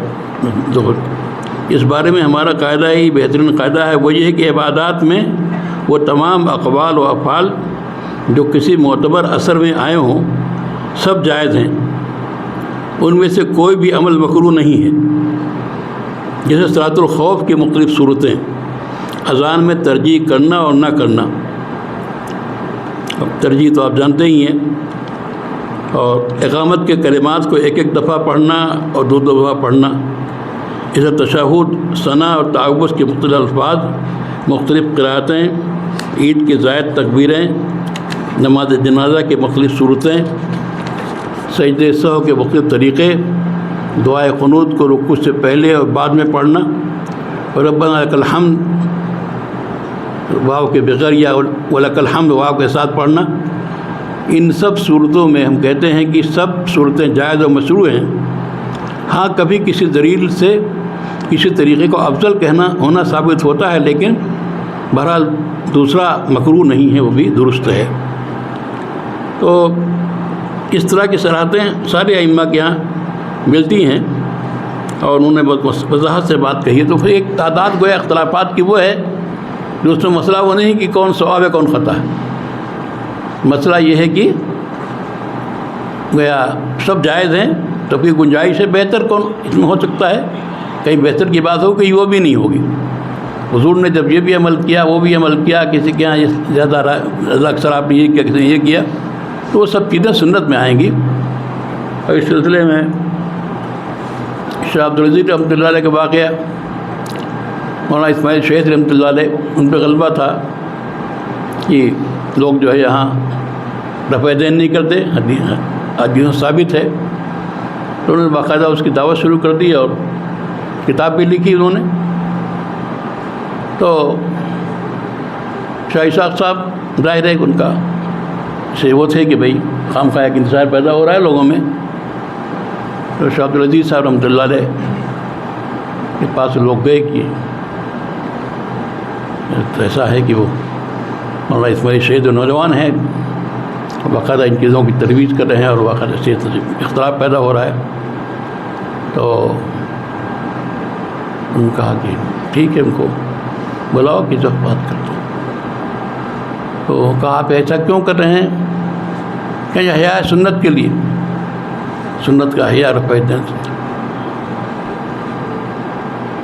شاہ صاحب نے فرمایا کہ حیا سنت بدعت کے مقابلے میں ہوتی، بدعت کہیں ہو، سنت متروک ہو گئی ہو، حیا سنت کی جاتی ہے، تو وہ بھی جب سنت ہی ہے، عدم رفع بھی سنت ہے، اللہ کے رسول ثابت ہے، یہ بھی ثابت ہے، تو اگر دوسرے کو آپ بدعت کہہ رہے ہیں اپنے اس طرز عمل سے کہ وہ بدعت ہے اور اس کو ختم کر کے آپ اس کو زندہ کرنا چاہتے ہیں، تو ان کو تھوڑا سا ہوا کہ ہاں یہ بات تو ہے، مطلب ہے کہ جب دونوں سنت ہے تو اگر ایک سنت چل رہی ہے لوگ اس پہ عمل کر رہے ہیں تو دوسرے کی دعوت شروع کرنا ایک مسئلہ یہ بھی ہے بہت۔ مولانا حضرت سالم صاحب رحمۃ اللہ علیہ یہ بات بہت فرماتے تھے، اور قاری صاحب رحمۃ اللہ کی اہمیت تھی، یہ بھی یہ ہم جانیں کہ دعوت کا موضوع کیا ہے، کیا ہونا چاہیے، دعوت دین کی ہونی چاہیے۔ ادعو الی سبیل ربک، سبیل رب سبیل شیطان، دعوت سبیل رب کی طرف ہوگی، اور جہاں مسئلہ اس کا نہیں ہوگا کہ سبیل رب سبیل شیطان، بلکہ یہ بھی سبیل رب وہ بھی سبیل رب، تو وہ دعوت کا موضوع نہیں ہے، وہ ترجیح کا موضوع ہے، اپنے ذوق کا موضوع ہے، لیکن اس کے لیے دعوتی کوششیں نہیں کی جائیں گی۔ دعوت کا جو عمل ہے اس کے لیے جو کوششیں ہیں جس انداز کی، وہ جب مسئلہ کس کا ہوگا، بھی عقیدے کی بات ہے اور کفر سے اسلام میں لانے کی بات ہے، گمراہی سے گویا اس میں حق میں لانے کی بات ہے، اس کے لیے ہم دعوت کریں گے، اس کے لیے محنت کریں گے۔ یہ موضوعات جو ہیں وہ تو ہمارے درسگاہ کے موضوعات ہیں، کسی ایک مسلک کی ترجیح کسی مسئلے میں کہ جو مسائل فرعیہ ہیں، یہ دعوت کا موضوع نہیں ہے، یہ واقفیت کے لیے اور اپنے عمل پہ اطمینان کے لیے حدیثوں کو جاننا، تو اس کو دعوت کا موضوع نہیں بنانا چاہیے۔ تو بسا اوقات یہ ہوتا ہے کہ ہم ان مسائل کو دعوت کا موضوع بنا دیتے ہیں، اس پہ اتنی توانائی صرف کرتے ہیں کہ جو توانائی کہیں اور صرف ہونی چاہیے اس توانائی کو ہم یہاں صرف کرتے ہیں۔ تو بہرحال یہ مسائل جو فرعی ہیں، عملی ہیں، ان کی نوعیت جو ہے یہی ہے کہ اس میں اپنے مسلک کے دلائل سے واقف ہونا چاہیے، تاکہ اگر کچھ لوگ گویا بے اطمینانی پیدا کر رہے ہیں اور یہ کہہ رہے ہیں کہ آپ صاحب سے یہ چیز ثابت نہیں ہے، تو ہم واقف تو ہوں کہ ہمارے دلائل کیا ہے۔ ضرورت کب پیش آئی جب ایک فتنہ کھڑا ہوا اور یہاں ایک جماعت نے باقاعدہ نہ صرف کی تقلید کو حرام قرار دیا بلکہ شرک تک قرار دیا۔ مسئلہ وہ عقیدے کا آگے مسئلہ فرعی عمل کا نہیں رہا۔ یہ جو مسائل ہیں نماز کے رفع دین ہے، حامل بسر ہے، حامل بسجر ہے، جتنے مسائل ہیں، تو یہ مسائل ظاہر ہے کہ ان کا اختلاف حق و باطل نہیں ہے۔ ان مسائل میں جہاں تنوع کی بات نہیں ہوگی وہاں اتنی بات ہوگی، ثواب و خطا کی بات ہوگی، ثواب و خطا کی بات ہوگی، اور یہ بھی اصول فقہ کا موضوع ہے۔ اس میں پڑھیے آپ، جہاں اصول فقہ میں اجتہاد اور تقلید کی بحث آتی ہے وہاں پھر تفصیل سے گفتگو ہوتی ہے کہ بھئی جو مسائل مجتہد فیہا ہیں اس میں اگر آپ نے اجتہاد کیا، آپ کی ایک رائے قائم ہوئی، دوسرے کی دوسری رائے ہے، تو کیا ہر مجتہد مصیب ہے یا ایک مصیب ہے باقی مختی ہیں؟ دونوں طرف اچھے خاصے ہمارے اصولیین ہیں. ایک گروہ کہتا ہے ہر ایک مصیب ہے، جس نے بھی اجتہاد کا عمل کیا، اپنی پوری توانائی صرف کر کے ایک نتیجے تک پہنچا وہ، تو اس کے حق میں وہی ثواب ہے. اور دوسرے نے اگر اجتہاد کیا ہے، غور و فکر کیا ہے، اور غور و فکر کے نتیجے میں ایک نتیجے تک پہنچا ہے وہ بھی مصیب ہے. کل مجتہد مصیب. ایک اچھی خاصی جماعت ہے جس میں امام غزالی بھی ہیں اور بھی حضرات جنہوں نے یہ موقف کو اختیار کیا. لیکن جہاں جس جماعت نے، جن حضرات نے یہ کہا ہے کہ ایک مصیب ہے، ایک مختی ہے، تو وہ بھی اس پر متفق ہیں کہ جس کو ہم مفتی کہہ رہے ہیں، مفتی کہنا قطعیت کے ساتھ نہیں، بلکہ آپ یہ کہیں گے کہ ہمارے خیال میں ہم نے جو موقف اختیار کیا ہے، جو سمجھے ہیں ہم کہ ہم کو ثواب لگتا ہے، لیکن اس میں خطا کا احتمال ہے، ممکن ہے ہمارا فہم صحیح نہ ہو، دوسرا فرق صحیح پہ. قطعیت سے گویا کسی کو خطا کہنا صحیح نہیں ہے، بلکہ اس کی تعبیر جو فقہا کرتے ہیں کہ ہمارا قول ثواب ہے، لیکن اس میں احتمال خطا ہے، ممکن ہے دوسرے امام کا قول صحیح ہو، اور مخالف کا قول خطا ہے لیکن اس میں بھی ثواب کا احتمال ہے. تو اس انداز سے گویا تو وہاں بھی اگر ثواب و خطا کی بات بھی ہو، اس خطا میں بھی جس سے خطا ہوئی وہ کیا ہے؟ معذور ہے، اللہ کے یہاں اس کا ثواب ملے گا، گنہگار نہیں ہے. اگر اس سے خطا ہو گئی تو اس خطا کی وجہ سے کوئی مواخذہ اس کا نہیں ہے، بلکہ اس کو اجر ملے گا کہ اس نے پوری توانائی صرف کر کے اس میں غور کیا اور ایک رائے متعین کی. تو یہ جو بعض دفعہ مسئلہ پیدا ہو جاتا ہے کہ اس کو حق و باطل کی جنگ ہم بنا دیتے ہیں، اس کی کوئی گنجائش نہیں، کوئی گنجائش اس کی نہیں ہے. خاص طور سے اگر کسی علاقے، کسی ملک میں کوئی خاص مسلک چل رہا ہے، مالکی چل رہا ہے، مان لیجیے آپ چلے جائیں مغرب میں، برات مغرب میں مالکی مسلک چل رہا ہے، اب وہاں جا کے ہم فقہ حنفی کی تبلیغ شروع کر دیں کہ یہاں کچھ حنفی لوگ ہو جائیں، غلط بات ہے، بالکل ہی غلط ہے، یہ گنجائش نہیں. اور یہ جو حدود ہیں، جو اس کے آداب ہیں، اسے ناواقف ہونے کی بنیاد پر آج بہت سے مسائل پیدا ہو رہے ہیں. امریکہ میں گیا سفر میں، تو وہاں ایک شہر میں کچھ حیدرآباد کے لوگ تھے، کثرت سے وہاں رہتے ہیں، نوجوان تھے، میرے پاس آئے، لے گئے اپنے گھر پہ، وہاں کچھ مسائل پوچھنے میں. پوچھیے بھائی. اب وہ کہنے لگے کہ یہ لوگ جو ہیں عرب جو یہاں ہیں، مالکی ذرائع تھے، اور بھی یہ جب قعدے میں بیٹھتے ہیں تو انگلی ایسے کرتے رہتے ہیں، یہ چاہتا انگلی توڑ دیں، ان کی انگلی توڑ دیں یہ چاہتا. نہیں، ہرگز نہیں، بہت غلط بات ہے. آپ نہ کیجیے ایسے، لیکن وہ جو کر رہے ہیں انہیں کرنے دیجیے، وہ بھی ثابت ہے. اس کے خلاف کوئی آپ کے دل میں کوئی ہو کہ کوئی ہم سے کم درجے کے ہیں یا غلط کر رہے ہیں، یہ بالکل صحیح نہیں ہے.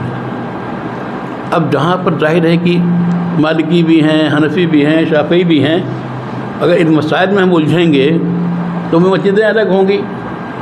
ہو رہا ہے ایسا، شدت اس کے اندر، جہالت کے نتیجے میں دین کا صحیح تصور نہیں ہے.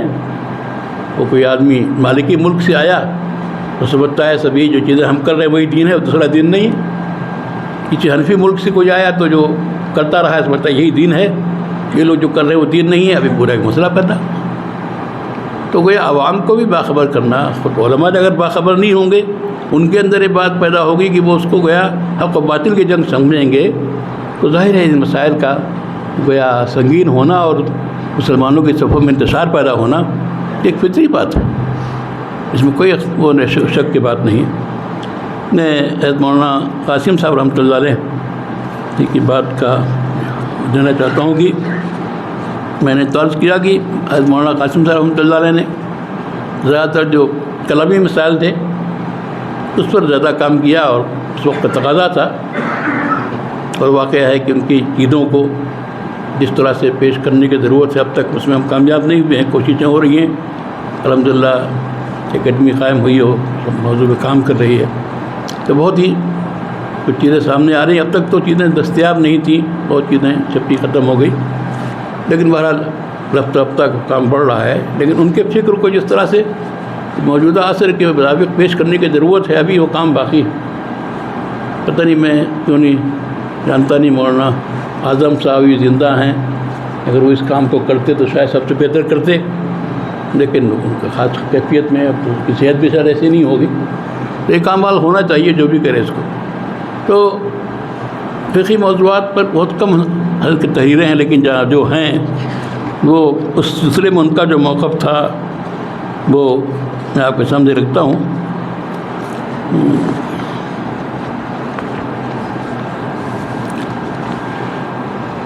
امام النانوتوی، جن کو بجا طور پر حجۃ الاسلام کا لقب دیا گیا ہے، ان کی توجہات خارجی محاذ پر زیادہ رہیں۔ عیسائی پادری اور یا سماجیوں کا مقابلہ علم و استدلال بحث و مناظرہ کی سطح پر انہوں نے بڑی مستعدی اور بے جگری کے ساتھ کیا، وہ اپنی تمام تر توانائیاں ان محاذوں پہ صرف کی، اور خارجی محاذوں پہ لڑنے والا کوشش کرتا ہے کہ داخلی لڑائی نہ لڑنی پڑے۔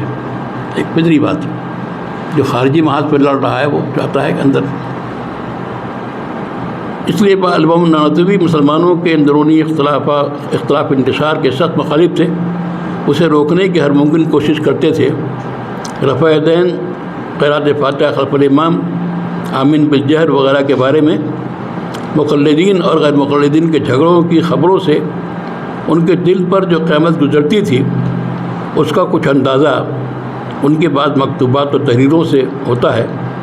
ایک خط کے جواب میں جس میں چند مسائل کے بارے میں دریافت کیا گیا تھا، لکھتے ہیں: مخدوم من میاں جی گھیسا صاحب سلامت، بعض سلام گزارش ہے کہ میں پرسوں تیسرے روز پیر کے دن دیوبند سے یہاں اپنے وطن پہنچا۔ آپ کا خط ملا، دیکھ کر رنج ہوا۔ کیا خدا کی قدرت ہے کہ آج کل جس طرف سے صدا آتی ہے یہی آتی ہے کہ وہاں مسلمانوں میں اختلاف ہے، وہاں نزاع ہے، کہیں سے اتفاق کی خبریں نہیں آتی۔ ہاں کفار کے جتنے افسانے سنے جاتے ہیں،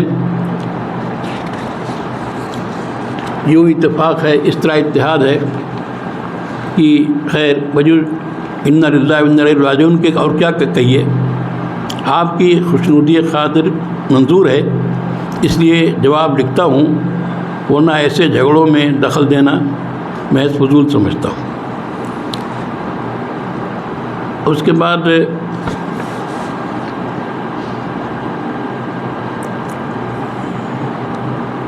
نانوتوی کے دور میں اجتہاد و عدم تقلید کے نام پر مقلدین کو مشرک قرار دینے، فقہ کو کتاب و سنت کے مخالف اور متوازی شریعت قرار دینے کی مہم چل رہی تھی۔ بعض اہل قلم اور اہل زبان کی ردہ ذہنی اس قدر بڑھ گئی تھی کہ فقہائے مجتہدین کو سب و شتم کر رہے تھے اور فقہ اسلامی کو کوک شاستر قرار دے رہے تھے۔ برملا لکھا اور کہا جا رہا تھا کہ فقہ اسلامی امام حنیفہ، فقہ حنفی امام حنیفہ اور ان کے شاگردوں کی ذاتی آراء کا مجموعہ ہے، اس کا کتاب و سنت سے کوئی تعلق نہیں ہے۔ اس موضوع پر لٹریچر کا ایک سیلاب سا آ گیا تھا۔ تقلید کو مطلقاً حرام، ہر کس و ناقص کے لیے اجتہاد کے لازم ہونے کی بات کہی جا رہی تھی۔ صورتحال کی نزاکت سے مجبور ہو کر امام النانوتوی نے بھی اپنے مخصوص انداز میں ان موضوعات پر قلم اٹھایا، اور حق یہ ہے کہ تحقیق و استدلال کا حق ادا کر دیا۔ جس میں ایک مسئلہ تھا امام کے پیچھے سورہ فاتحہ پڑھنے کا، تو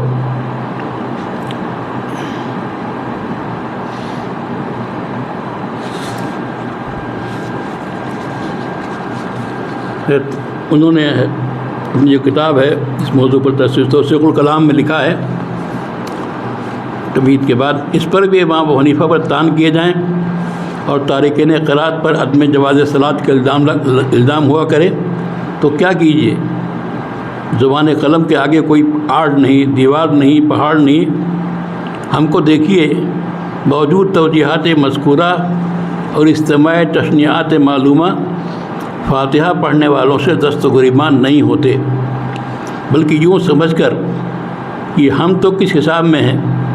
امام اعظم بھی باوجود عظمت و شان امکان خطا سے منزہ نہیں۔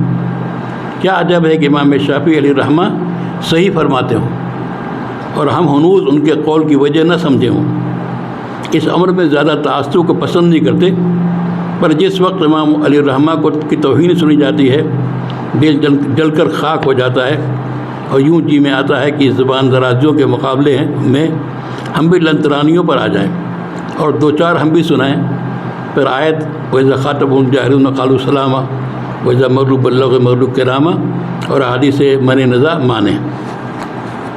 تو یہی انداز حضرت کا کئی مسائل میں تراویح کے مسئلے میں لکھتے ہیں کہ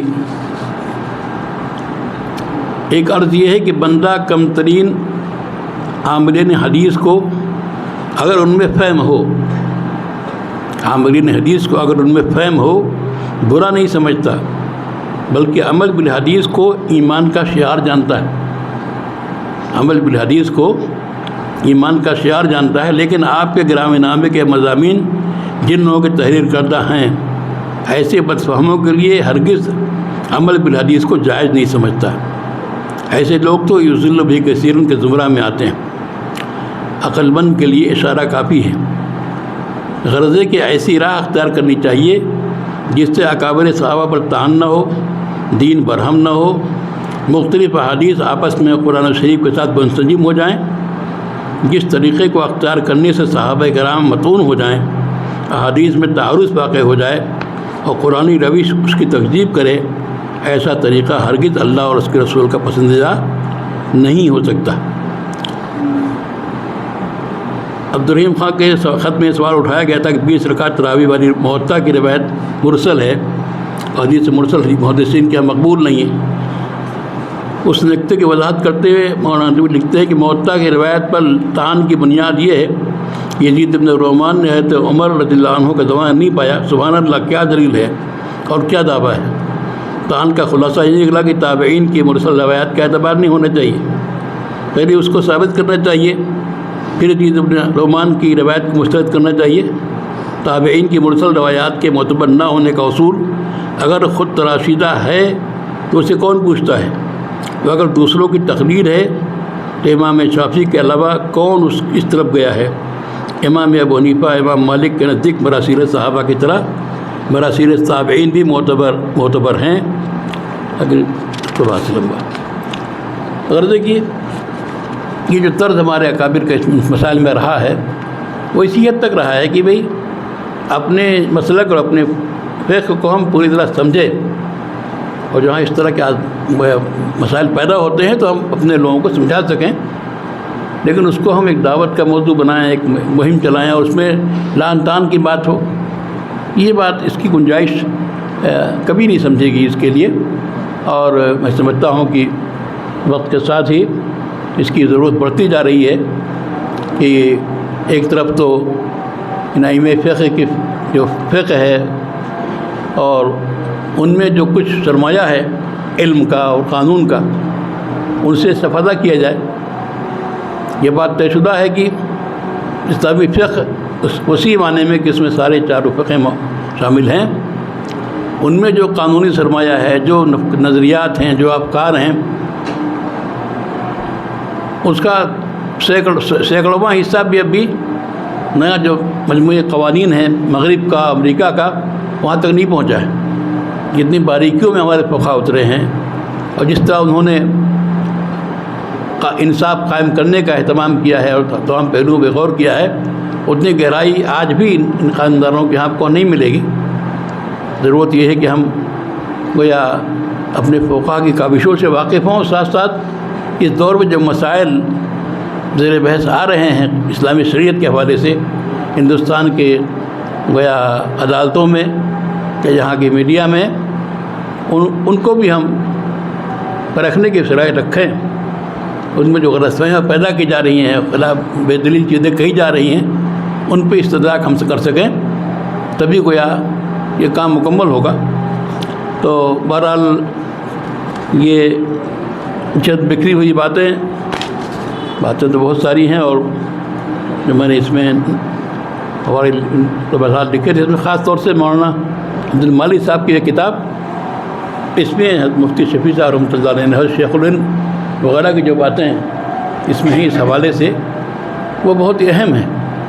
ان حضرات نے زمانے کے تقاضوں کو سمجھا تھا کہ دیکھیے، ایک بات بہت ضروری میں عرض کرنا چاہتا ہوں کہ یہ جو فکری اعتدال ہے اور ایک دوسرے کے کاموں کی قدر شناسی ہے، یہ بہت بڑی اہم چیز ہے جس سے امت جوڑتی ہے۔ مسلم یونیورسٹی علی گڑھ، دارالعلوم دیوبند، دونوں کو دو حریف قوتیں سمجھا جاتا تھا، لیکن ہمارے بزرگوں کا طرز عمل یہ نہیں تھا۔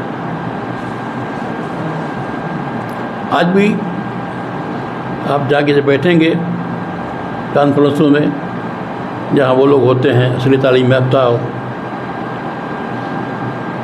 برملا لوگ کہتے ہیں کہ بھائی علماء نے مسلمانوں کو بہت پیچھے کر دیا، انہوں نے گویا انگریزی تعلیم کی مخالفت کی، اصلی تعلیم کی مخالفت کی، اس کی بنیاد پر قوم پیچھے رہ گئی۔ یہ کھل کھل کر بات یہ لوگ کہتے ہیں، اور کوئی اس کا ثبوت، کوئی ان کے ہاں اس کی ضرورت نہیں ہے، جبکہ صورتحال یہ بالکل نہیں تھی۔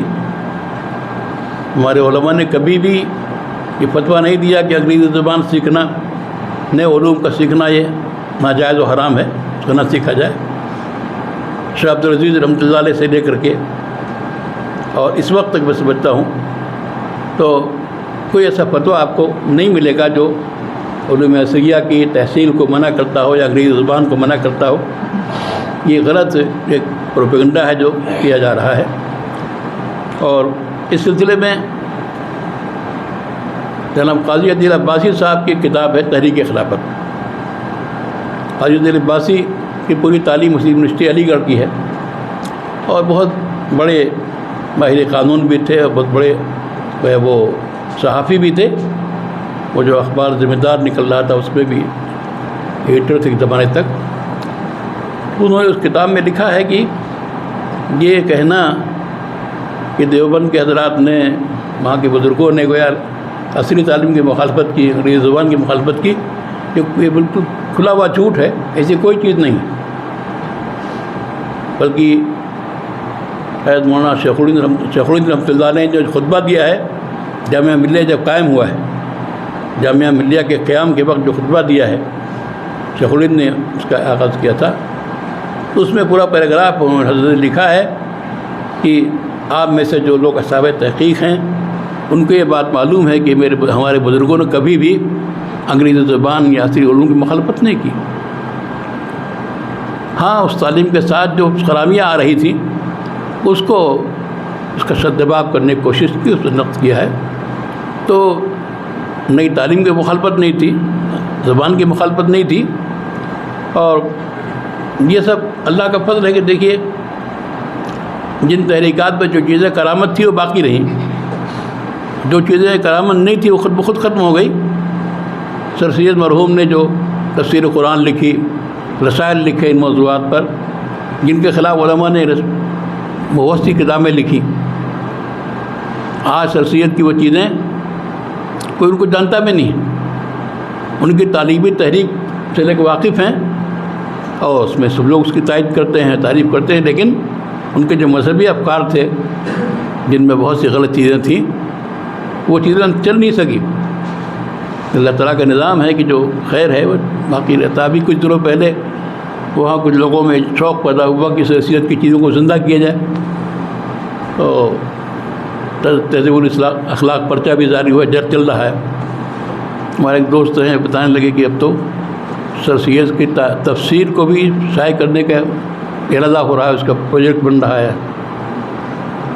ان کا دیکھیے آپ وہاں ہیں، ایک کام کیجیے، آپ کر سکتے ہیں کہ اگر آپ حضرات نے ایسا کیا تو سر سید کی تفسیر اور کتابوں کے خلاف جو بے شمار رسالے کتابیں علماء نے لکھی ہیں وہ دوبارہ پھر چھپیں گی، اور آپ کی یہ سر سید کی تعلیمی تحریک خود موضوع بحث بن جائے گی، علی گڑھ میں اختلاف پیدا ہو جائے گا۔ تو ان کو سمجھائیے کہ اب اس کو کرنے سے کوئی فائدہ نہیں ہے، پرانی بحثوں کو جب چھیڑنے سے، اسی میں عافیت ہے امت کے لیے اور آپ کے لیے بھی کہ اس کو شائع کرنے کا فیصلہ نہ کریں۔ بہرحال بیچاروں نے کوشش کی، محنت کی، تو وہ پروجیکٹ گیا، دب گیا۔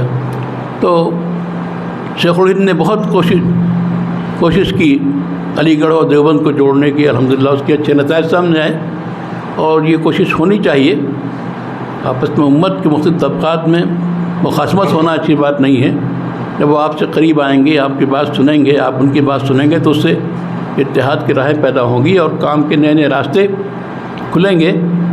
تو یہ بہت ہی اہم مسئلہ ہے۔ سرسید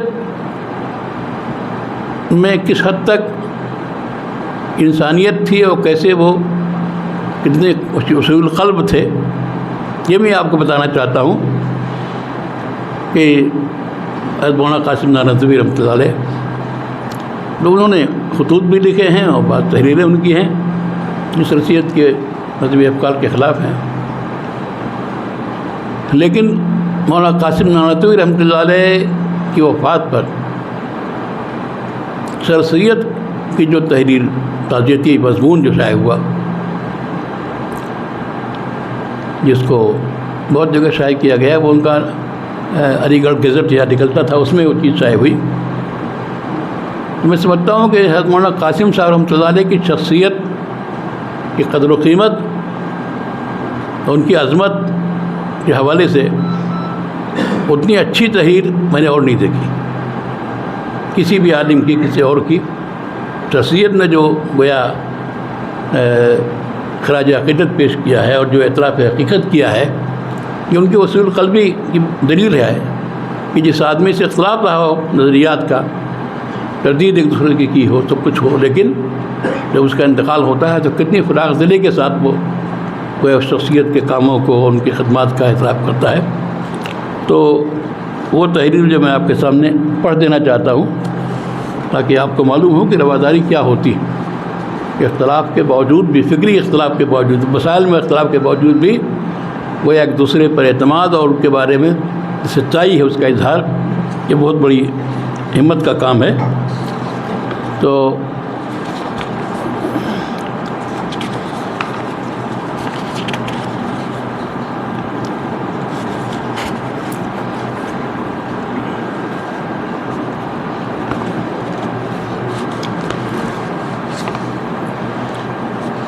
لوگوں کا خیال تھا کہ بعد جناب مولوی محمد اسحاق صاحب کے کوئی شخص ان کی مثل ان تمام صفات میں پیدا ہونے والا نہیں ہے، مگر مولوی محمد قاسم صاحب نے اپنی کمال نیکی، دینداری اور تقوی کا ورع اور مسکینی سے ثابت کر دیا کہ دلی کی تعلیم و تربیت کی بدولت مولوی محمد اسحاق صاحب کی مثل اور شخص کو بھی خدا نے پیدا کیا ہے، بلکہ چند باتوں میں ان سے زیادہ۔ بہت لوگ زندہ ہیں جنہوں نے مولوی محمد قاسم صاحب کو نہایت کم عمری میں دلی میں تعلیم پاتے دیکھا ہے۔ انہوں نے جناب مولوی مملوک علی صاحب مرحوم سے تمام کتابیں پڑھی تھیں۔ ابتدا ہی سے آثار تقوی اور ورع اور نیک بختی اور خدا پرستی کے ان کے اوضاع و اطوار سے نمایاں تھے، اور یہ شعر ان کے حق میں بالکل صادق تھا۔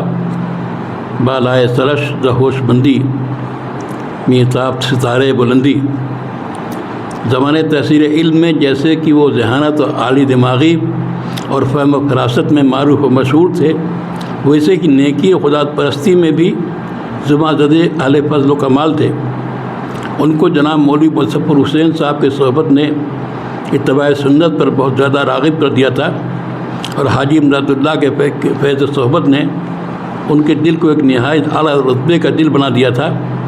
خود بھی پابند شریعت و سنت تھے اور لوگوں کو بھی پابند شریعت و سنت کرنے میں زائد از حد کوشش کرتے تھے۔ بھئی ہم عام مسلمانوں کی بھلائی کا بھی ان کے خیال تھا۔ انہی کی کوششوں سے علوم دینیا کی تعلیم کے لیے نہایت مفید مدرسہ دیوبند میں قائم ہوا اور ایک نہایت عمدہ مسجد بنائی گئی۔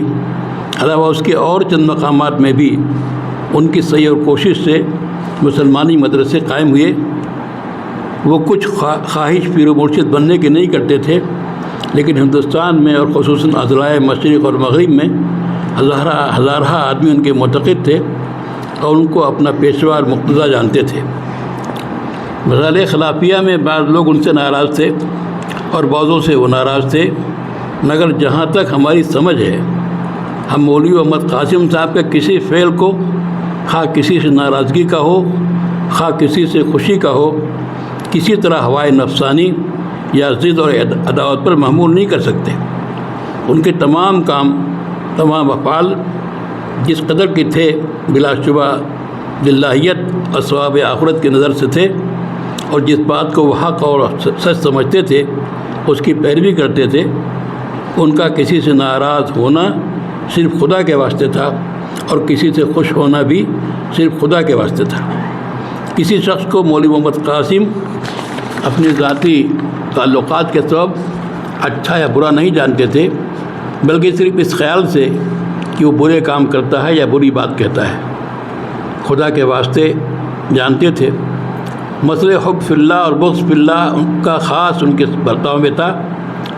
ان کی تمام خصلتیں فرشتوں کی سی خصلتیں تھیں، ان کی تمام خصلتیں فرشتوں کی سی خصلتیں تھیں۔ ہم سب دل سے ان کے ساتھ محبت رکھتے تھے، اور ایسا شخص جس نے ایسی نیکی سے اپنی زندگی بسر کی ہو بلا شبہ نہایت محبت کے لائق ہے۔ اس زمانے میں سب لوگ تسلیم کرتے ہیں، اور شاید وہ لوگ بھی جو ان سے بعض مسائل میں اختلاف کرتے تھے تسلیم کرتے ہوں گے کہ مولوی محمد قاسم اس دنیا میں بے مثل تھے۔ ان کا پایہ اس زمانے میں شاید معلومات علمی میں شاہ عبدالعزیز سے کچھ کم ہو، البتہ اور تمام باتوں میں ان سے بڑھ کر تھا۔ مسکینی اور نیکی اور سادہ مزاجی میں اگر ان کا پایہ مولوی محمد اسحاق سے بڑھ کر نہ تھا تو کم بھی نہ تھا۔ در حقیقت فرشتہ صفت اور ملکوتی خصلت کے شخص تھے، اور ایسے شخص کے وجود سے زمانے کا خالی ہو جانا ان لوگوں کے لیے جو ان کے بعد زندہ ہیں نہایت رنج اور افسوس کی بات ہے۔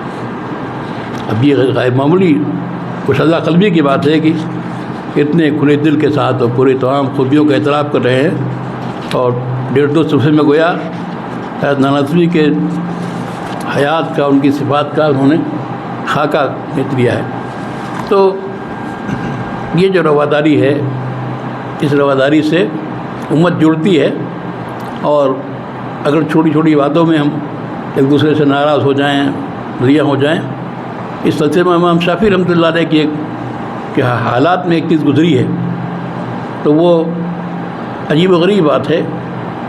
امام شافعی رحمۃ اللہ علیہ کو آپ جانتے ہیں، امام محمد رحمۃ اللہ علیہ کے شاگرد تھے، امام مالک رحمۃ اللہ علیہ کے بھی شاگرد تھے، اور بڑی شخصیت تھی، ائمہ اربعہ میں سے ہیں وہ۔ تو اپنے ایک شاگرد کے بارے میں ان کے شاگرد نے بیان کیا، وہی بات کہہ کے میں گفتگو ختم کرتا ہوں۔ کہاں ڈال دیا؟